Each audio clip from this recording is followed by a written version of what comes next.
Hello, all of my Art of Rain team members.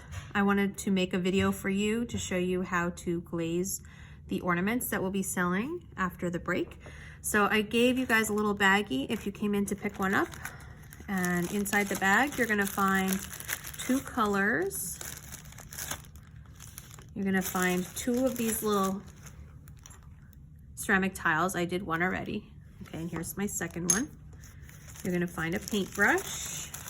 Here's my paintbrush. A little piece of a sponge and two little mixing sticks.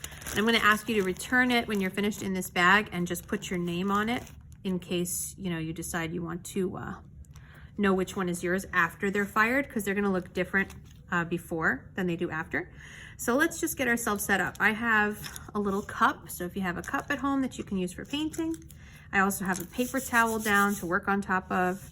And I have an extra paper towel off to the right. I'm right-handed, so on the right I have my extra paper towel so that I can kind of blot my paintbrush off in between cleaning off my brush. Okay, so let's look at these two colors. Your darker color most likely is gonna say first coat. So let's get the darker color open first.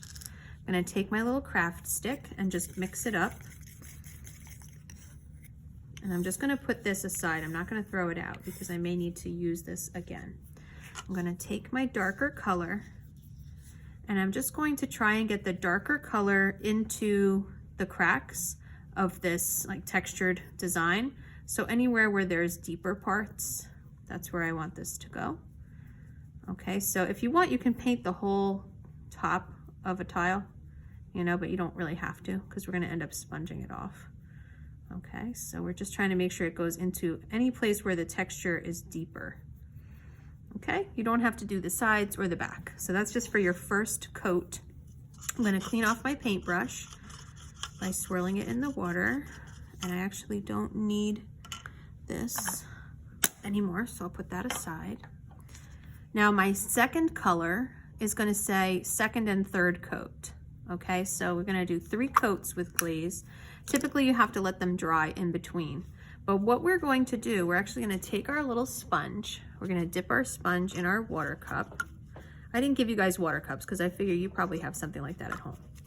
And we're just gonna take this sponge and don't make it soaking wet, just like, damp. And we're just gonna kind of brush the color off of the top so that we see that dark color deep in all of the cracks, but we don't see it on the raised areas. And if your sponge gets real dirty, you can kind of just clean it off, put a little more water on there. Doesn't that look cool? It really shows the texture when you put your darker color deep into the texture. Okay. Okay, so you kind of have to let that dry for a minute before you do your second layer. I'm gonna let that dry and I'll be back with you guys in the next video.